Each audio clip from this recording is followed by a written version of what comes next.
nosotros más que agradecido, orgulloso de que nos hayas elegido a nosotros y te deseamos éxito en todo lo que emprendas.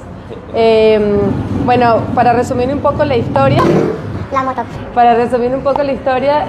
somos venezolanos. Hoy no voy a hablar por mí porque detrás de todo lo que vamos a hablar hoy no estoy yo, sino que hay una familia. ¿Cuántos son? 5 personas. Cuando llegamos a Argentina, 2, que eran mi marido y yo. Nunca pensamos que íbamos a traer más familia, sinceramente. Vinimos nosotros 2 sin pensar mucho en futuro. O sea, simplemente venimos de Venezuela por la crisis y hasta ahí llegó todo. O sea, la crisis fue en el 2016. Nosotros vinimos en el 2016. 2016. Sí, no, igual, si nos preguntan a nosotros, la crisis de Venezuela viene de antes. De antes todavía. De antes. En el 2016 fue bastante más fuerte y después que nos vinimos, mucho más fuerte. Ah, bien. Sí, yo tenía entendido que tenía conciencia de que mucha gente se había salido de Venezuela en el 2017 más o menos. Sí, igual de antes, pero la masa fuerte sí, 2017. El gran número de migrantes fue a partir del 2016 en adelante, 2017-2018. Sí, hubieron muchos, o sea, yo en ese momento estaba en Perú y había muchos venezolanos que habían ido para allá, incluso habían ido caminando, o sea, no queda tan lejos por lo que vi, y habían llegado, hasta un lugar en colectivo, en micro, y de allí fueron caminando, una travesía enorme. Pienso que para ustedes no fue tan así.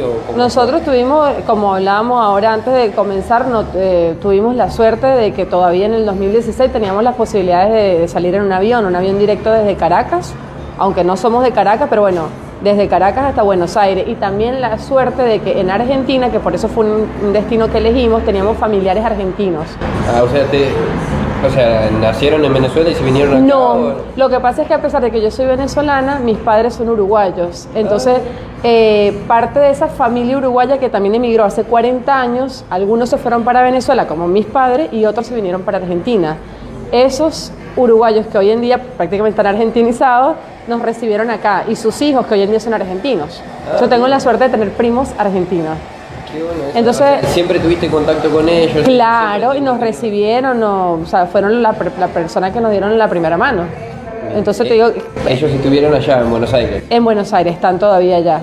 Y fueron quienes nos recibieron, por eso Argentina fue un país que nosotros elegimos como un destino para emigrar, porque tampoco fue que lo planificamos mucho, simplemente nos dimos cuenta que Venezuela estaba en crisis, que la crisis la veíamos venir peor de lo que estaba, y dijimos, bueno, ¿a dónde nos vamos? Un país que tenga nuestro mismo idioma, que el proceso migratorio no sea tan complicado.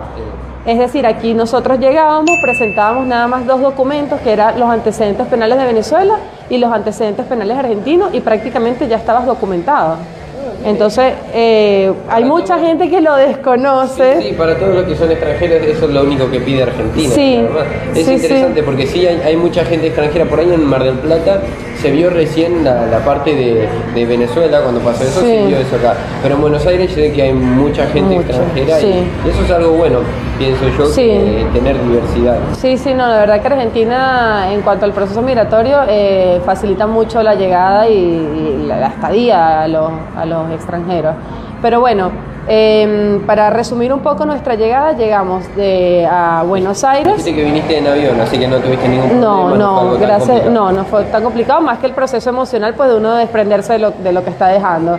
Llegamos a Buenos Aires. En Buenos Aires vivimos 3 años.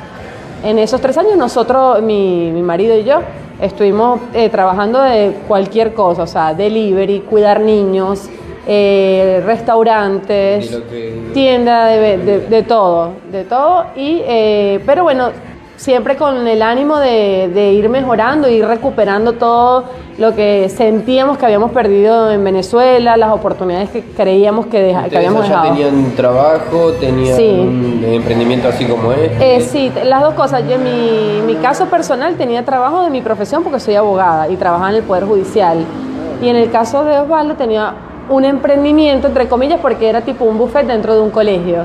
Entonces, bueno, ya más o menos con la comida veníamos... ya venían con ese rubro, más o menos familiarizados. Sí, veníamos con el rubro, por parte de mi familia también siempre se han dedicado a la gastronomía, entonces hemos estado involucrados en eso. Bien, ¿y a vos te gusta la gastronomía o fue algo que...? Yo tengo como un amor-odio con la gastronomía, porque me gusta mucho... me siento como pez en agua, pero también tengo esa lucha de que es un rubro muy demandante. Y lo tengo muy... En el sentido de que... En el sentido del trabajo del día a día, o sea, que te tienes que dedicar 100% y siempre, ¿sí? Al menos así lo veo yo, que bueno, hay otra persona que no lo ve así porque sabe delegar más, pero en mi caso es así. Entonces, siempre, aparte lo viví desde chiquita con mis padres, o sea, como que siempre lo vi trabajando mucho, y por eso es ese amor-odio, pero después me sincero y digo, sí, en realidad me gusta, o sea, cuando me veo y digo, ¿de qué me quejo? Sí, cuando no lo estoy haciendo estoy pensando en eso. Me dijiste que tus padres se dedicaban a la gastronomía, ellos tenían un restaurante. Sí, tenían restaurante en Venezuela, hoy en día todavía sigue funcionando un restaurante en Venezuela. Sí. Interesante, ¿en dónde está? En Barinas, que es mi ciudad. Barinas, estado Barinas, que eso es la región llanera de Venezuela. ¿Cómo se llama el restaurante? El Gaucho Grill. Así que bueno, ya veníamos familiarizados con eso, pero yo creo que lo más importante de todo es que aun cuando emigramos, y te repito, teníamos la sensación de haber dejado oportunidades que no las pudimos concretar en Venezuela, pasamos ese proceso de 3 años en Buenos Aires, pero siempre con el ánimo de que tenemos que salir a buscar la oportunidad, que salir. Estuvieron 3 años trabajando de todo, sí. Que hubiera. ¿Y le fue complicado conseguir trabajo?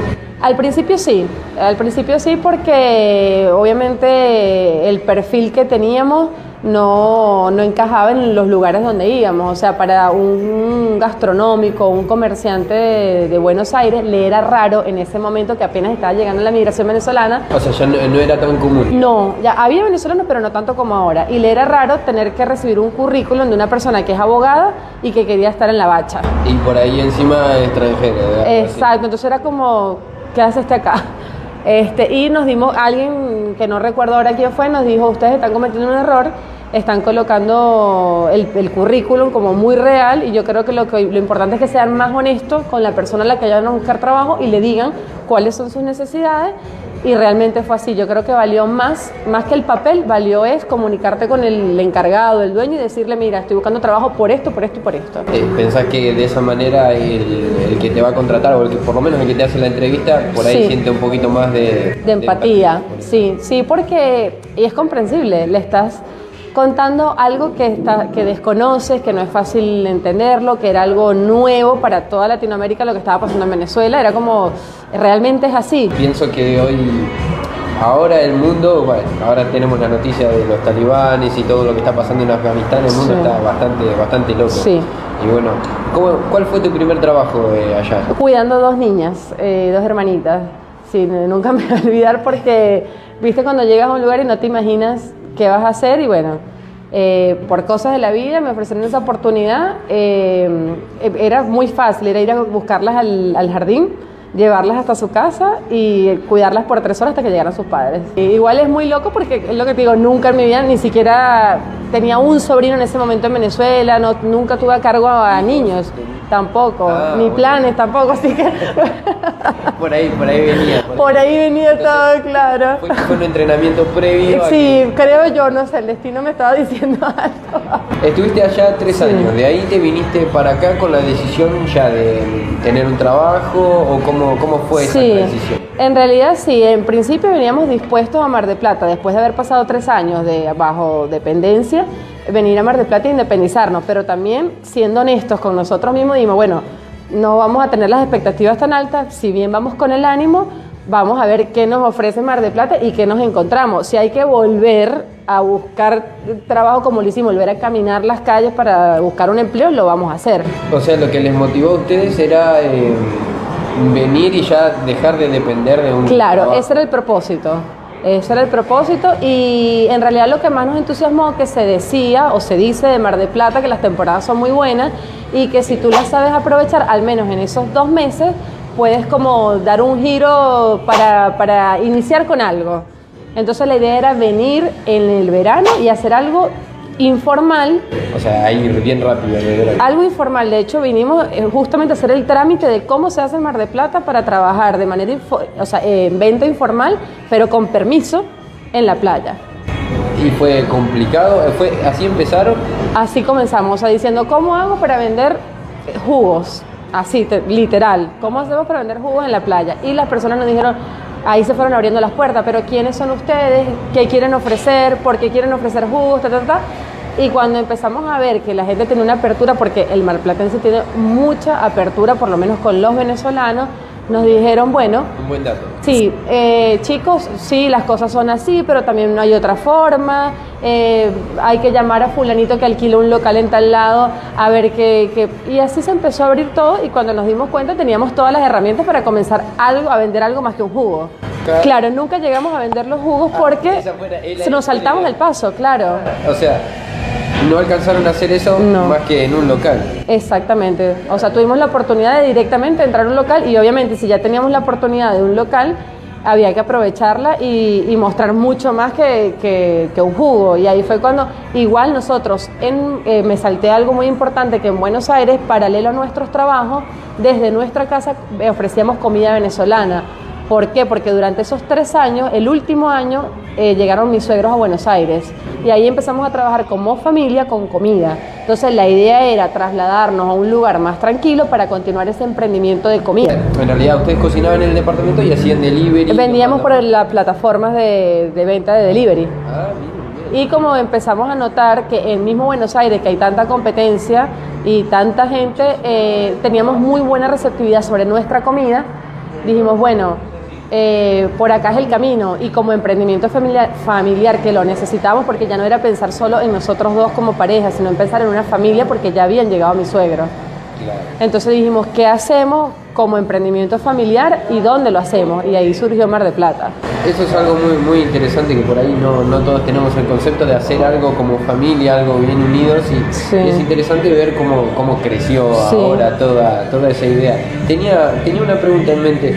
Cuando vos llegaste acá a Mar de Plata, ¿tenías en cuenta que, bueno, por ahí ahora se sabe más a flor de piel, pero Mar de Plata siempre fue medio complicada con el tema del trabajo, de conseguir trabajo y de todo eso?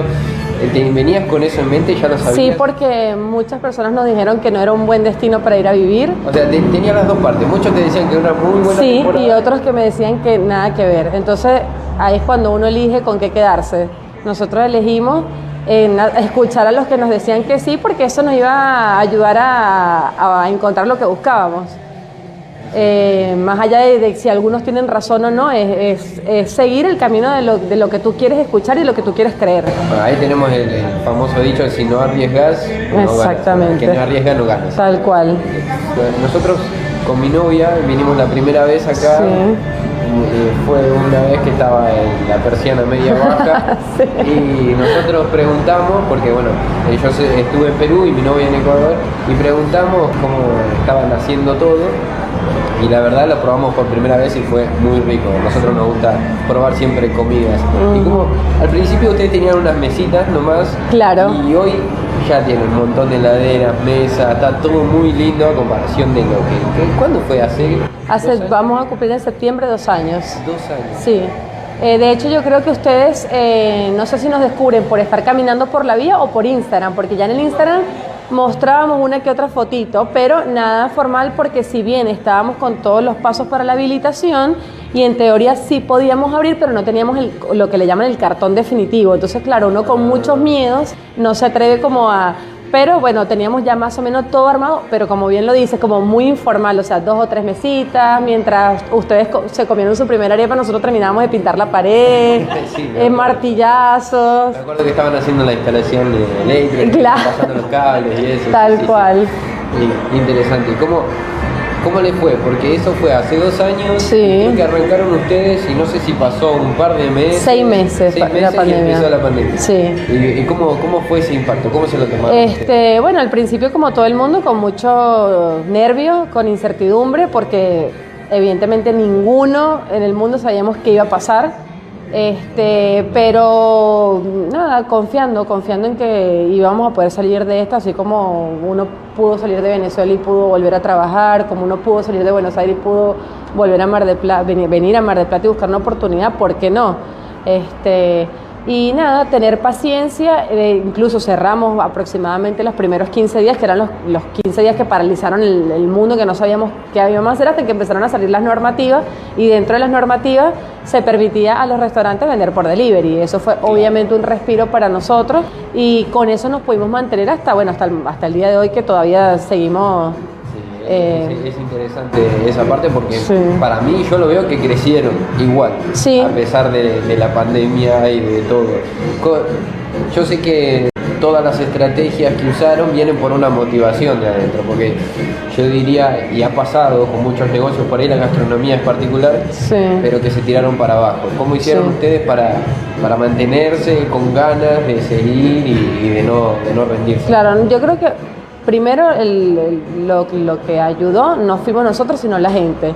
Que la gente que nos conoció durante los primeros 6 meses creyeron en nosotros, se enamoraron de nuestro producto y hicieron el esfuerzo en una época tan difícil de seguir apostando por consumir en Jojoto. O sea, yo creo que el mayor reconocimiento lo tienen nuestros primeros clientes de nuestros primeros 6 meses. Y unos que otros que también, aún sin conocernos los primeros 6 meses, dijeron: ¿por qué no? Vamos a ver qué tal la comida venezolana. Así que por ahí va lo primero. Y lo otro, no desmayar. O sea, ya estábamos adentro, o sea, ya estábamos montados en el barco. En el baile, claro, había que bailarlo y gracias a Dios la modalidad del delivery en pandemia, no solo, obviamente hay unos restaurantes que no les favoreció, pero bueno, en nuestro caso sí, y fue aprovecharlo. O sea, ya que tenemos esta oportunidad, que nuestra comida es una comida informal, que es fácil de trasladar, que es fácil de comer, que tiene mucha diversidad, vamos a aprovecharlo. Es algo muy particular, Entonces fueron 2 claves, o sea, los clientes y después, bueno, obviamente... Y nosotros mismos, claro, aparte, ¿no? Y nosotros mismos decir, bueno, tenemos esta oportunidad, o la sabemos aprovechar o la dejamos de un lado por el miedo. Hay un libro que no sé si lo conocés, que se llama Padre Rico, Padre Pobre, que dice que los mejores negocios, los mejores momentos para crecer son las crisis. Las crisis, sí, y bueno, esto fue lo que pasó. Y la verdad que uno ve eso y los negocios que surgieron, o la gente que empezó a pensar cómo conseguir plata sin tener que tener un trabajo, porque en Mar del Plata es muy complicado, para el que no sabe, conseguir trabajo. Creo que tiene el mayor déficit de desempleo en todo el país. Del país, sí. Y de esa manera la gente empieza a pensar, ¿cómo hago para conseguir dinero? Y ahora, ¿qué es lo que espera de Jojoto?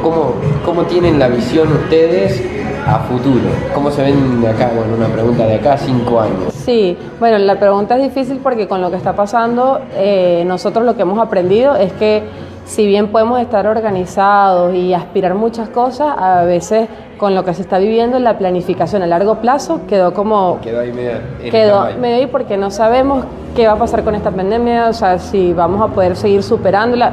Creemos y confiamos en que sí, pero bueno, aprendimos de eso, de no planificar tan a largo plazo. Sí, lo que aprendimos es esforzarnos en el día a día, porque lo que el cliente está consumiendo hoy, lo va a valorar hoy, pero mañana es más valioso que lo valore. ¿Qué fue lo que nos pasó en pandemia? Nuestros primeros 6 meses pusimos tanto esfuerzo, creemos que lo hicimos tan bien, no desmejoramos nunca y el cliente apostó en épocas de crisis. Entonces es eso, es mantenernos y mejorar, no solo mantener. La verdad que, y también hicieron muchos, bueno, por lo menos nosotros sentimos un detalle que hicieron una vez cuando cumplieron el año. Creo que también estábamos en época de pandemia y nos dijeron que por ser uno de los primeros clientes, ustedes se nos iban a dar unas arepas y todo eso. Eso es un detalle muy importante que a veces acá no se ve mucho eso. Bueno, yo no lo he visto nunca en realidad. Yo creo que en resumen eso es el agradecimiento. Y el agradecimiento es algo que nosotros lo practicamos no solo en Jojoto, sino en nuestra vida personal. O sea, nunca olvidamos a la primera persona que nos dio la mano o simplemente que se hizo presente en cualquiera de su forma, bien como cliente, como amigo, como vecino. Y eso, o sea, es algo que no lo puedes olvidar jamás. Nosotros eso fue simplemente una muestra, un reconocimiento de decirles gracias nuevamente por estar ahí. Eso fue algo muy lindo y la verdad que creo que si todos tuviéramos un poco ese pensamiento de agradecer, yo pienso que no tienen más ganancia en ese aspecto, en ese detalle, no tienen más ganancia que un buen sentimiento. ¿Sí? Mucha gente solamente piensa en la plata y se pierde de las otras cosas. ¿Sí?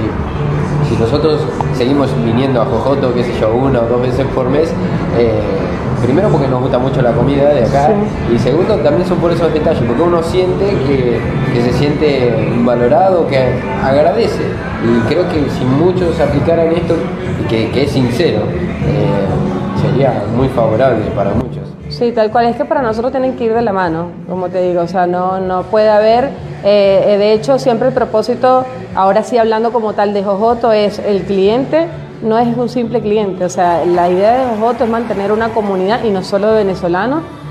De hecho, la comunidad que hoy en día Jojoto maneja o tiene o acompaña es prácticamente un 60% argentino, 40% venezolano. Entonces eso es una muestra de que no importa la nacionalidad, no importa qué estabas acostumbrado a comer, no importa si no lo has probado, simplemente conocernos, juntarnos e intercambiar. Es interesante, yo recuerdo venir varias veces y ver gente venezolana y de otros países incluso que vienen a probar, y eso está muy bueno. Yo no lo he visto creo que en ningún local he visto que se haya juntado así, por lo menos que sea algo público, ¿no? Sí he visto sociedades que se juntan en otros países. Eso es algo muy distintivo de Jojoto. Y tenían dos preguntas para una. ¿Cuál es una anécdota graciosa que hayas tenido acá dentro del negocio, ya sea con clientes, cuando empezaste con el negocio, lo que sea? ¿Cuál es algo que se te venga a la mente? Graciosa. Yo te aseguro que deben haber muchas. Ahora me agarra fuera de base, como decimos en Venezuela, fuera de base. Pero bueno, o sea, puntualmente ahora no me acuerdo alguna de Jojoto, pero hay muchas palabras que desconocíamos el significado que tenían acá y que era distinto al de Venezuela. Hay una que no la voy a decir porque es muy... Pero en mi caso no me pasó, pero sí todas las personas venezolanas que hoy en día forman parte del equipo Jojoto, a todos les pasó lo mismo con 2 o 3 palabras que en Venezuela significan otra cosa totalmente distinta. Entonces, por ejemplo, ir a la verdulería y pedir algo que nada que ver. Entonces, bueno, más o menos ahí los dejo a la imaginación de todos los que nos ven. Pero sobre todo eso, o sea, lo cómico siempre ha sido el intercambio con las palabras. Bien, es interesante porque a mí me ha pasado también decir algunas cosas argentinas en Perú y la verdad que no significa nada que ver. La primera vez dije cachito, por ahí no sé si significa lo mismo allá en Venezuela, pero bueno, no significa muy Entonces, es chistoso eso porque a veces la gente no lo entiende. Claro. No, y depende del contexto con que lo digas, capaz lo complicas más y no tiene idea de que lo estás complicando. Y es peor, sí. Así que bueno. ¿Y alguna reacción que haya tenido algún cliente de que te acuerdes, que diga... Mirá qué interesante, ya sea graciosa o buena? No, por lo menos algo que se me ocurre ahora, el tema de las empanadas, que las empanadas venezolanas son totalmente distintas a la empanada argentina. Claro. Y la empanada argentina es lo tienen muy arraigado ustedes para el consumo diario. Es un orgullo argentino para... Claro, entonces, claro, de repente llegas a Jojoto y te encuentras con que hay empanadas y te confunde porque piensas que las empanadas son tuyas y no. Entonces cuando llegas acá te das cuenta que la empanada existe en muchos otros países y lo cómico es que la gente viene a pedir una docena de empanadas, que es lo común en Argentina. Y la empanada venezolana, una empanada venezolana es muy grande, es como si te comieras 3 empanadas argentinas. Entonces la reacción del cliente, unos han sido molestos, otros han sido cómicos, porque dicen como que, o ven muy económica la docena de empanadas porque la estamos hablando de que es la unidad.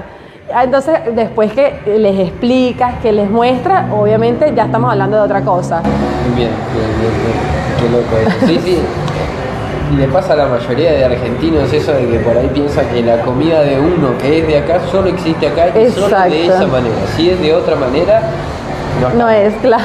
No es. Bueno, igual por ahí con algunas comidas les pasa a ustedes, pero en otros países pasa lo mismo. Y está bueno por ahí abrirse un poquito y probar. Sí. Eso está muy loco. Y ahora, antes ya para ir cerrando, ¿qué es lo que le dirías a la gente que por ahí en esta pandemia no la pasó muy bien o que quiere emprender y que quiso emprender antes de la pandemia y empezó y se arriesgó y está ahí luchándola? ¿Qué le dirías vos porque sos un ejemplo de que, bueno, Jojoto, tu familia me imagino está detrás de esto, son un ejemplo de seguir adelante? ¿Qué les dirías para que no bajen los brazos? Sí, yo digo que, bueno, cada experiencia es tan única que a veces cuesta decir, me parece que esto es lo bueno, esto es lo ideal, porque para mí lo ideal está en que cada uno haga lo que siente. Nosotros como familia decidimos hacer lo que estábamos sintiendo en el momento. ¿Y qué era lo que sentíamos en el momento? Bueno, que la comida, por lo menos a mi suegra, que es la persona que en el momento inició con todo lo principal de Jojoto, la comida, es una persona que cocina divino, lo disfruta, lo hace con el corazón, y nosotros como familia fue como unos socios. Cuando te rodeas con una persona que dices, tú tienes este talento, en el caso de ella, tú cocinas rico, tienes este talento, lo haces con amor, nosotros como familia vamos a asociarnos, vamos a acompañarte y vamos a formar un equipo. Eso te puede pasar a ti en cualquier círculo de tu vida, con amigos, con tu familia, con tu pareja. Entonces es seguir tus conocimientos, tus sentimientos, tu instinto, y lo otro, que eso lo vine a entender después, es rodearte de personas que te ayuden a seguir el camino. Porque no es que no puedas, pero es más difícil hacerlo solo. Es interesante. ¿Y te ha pasado de por ahí rodearte de gente que no te apoye? Sí, por supuesto, en el camino hay de todo, pero es lo mismo que hablábamos del momento cuando nos decían Mar del Plata no es una buena ciudad para irse, Mar del Plata es una buena ciudad. ¿En qué decides creer? Si yo decido creer en que no y me vengo creyendo en eso, no me va a ir bien. Yo me vine, pero ¿a quién recordé, a quién escuché, en quién creí? En los que me decían que sí. Y acá está el resultado. Ahí está el resultado, sí. Es interesante. Me quedo con eso último que dijiste, que está bueno hacer lo que uno siente, aprovechar, y más que nada lo de la familia, formar un equipo en familia. Personalmente y por ahí con conocidos no veo que la familia sea tan unida como para que el resultado sea y que todos puedan disfrutar y vivir de esto, pero la verdad es clave importante. Una última pregunta que me causa curiosidad a mí por ahí, por lo que estoy escuchando.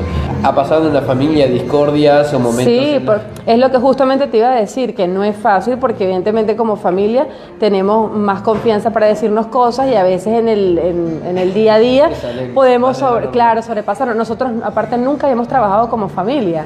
Eso, claro, es la primera vez, pero ¿qué pasa cuando hay una meta en común? No quiero que suene feo, pero cuando hay una necesidad, que es haber salido de tu país y estar 5 personas sin nada estable, teníamos una necesidad y una meta. Entonces tenemos que todos trabajar con eso. ¿Fácil? No es fácil. Pero mientras uno mantenga esto que te digo, la sinceridad con uno mismo, la sinceridad con el que te rodea, que en este caso es tu familia, pero lo traslado a cualquier vínculo de tu vida, va a marchar. Y sobre todo hablar las cosas y hacerlo con el corazón. Mientras lo hables y lo hagas con el corazón, todo... Por lo menos si no sale bien, lo puedes intentar acomodar y trabajar en eso. Bien, muchas gracias por eso.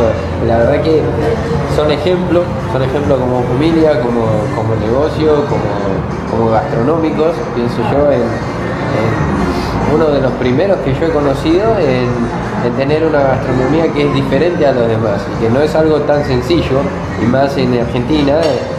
Escríbanme en los comentarios si estoy equivocado, pero la mayoría de argentinos somos muy arraigados a nuestra gastronomía, que es el asado, la empanada, el dulce de leche, y es todo nuestro.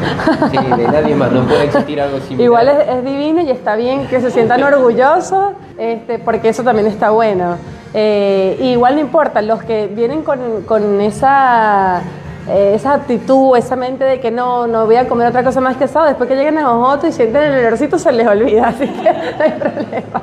Si hay algunos Mar del Plata que quiera venir, los invito a que vengan acá. La verdad son muy ricos. Lo que me invito a que prueben, quizá algo totalmente diferente, son las arepas, y la verdad tienen sabores muy diferentes a lo que probamos alguna vez. No esperes que asimilarlo con alguno que haya probado antes, porque no va a pasar. Claro. Y sobre todo el jugo que estoy tomando es maracuyá. Claro, que en Venezuela le decimos parchita. Parchita. Pero es más conocido como maracuyá en casi todos los países. Bien. Acá no hay esa fruta, ¿verdad? En algunas verdulerías sí la puedes conseguir, sí. Muy rico también. Entonces, muchas gracias por este tiempo que me das. Bueno, esta es la primera entrevista, después vamos a ir viendo de hacer más entrevistas, y si tienen alguna pregunta que quieren hacerle a Daniela, pueden venir acá a Jojoto y preguntar y averiguar cuáles son las mejores comidas. ¿Alguna palabra, algo que quieras decir antes de terminar? No, bueno, repetirte el agradecimiento por habernos tomado en cuenta para este emprendimiento tuyo también, porque yo lo veo así, y bueno, desearte éxito, agradecerte nuevamente por ser más que un cliente, a los dos, más que clientes, amigos. Sabemos que ustedes nos sirven como referencia en toda Mar del Plata, que nos recomiendan y que bueno, que se generó un vínculo lindo y que esa es la idea. Gracias y al revés, admirado de tus palabras y de lo que piensas sobre nosotros como familia. Esperemos, vamos a seguir trabajando para seguir con ese compromiso. Bueno, muchas gracias. No, gracias a ti. Bueno, nos vemos en una próxima entrevista.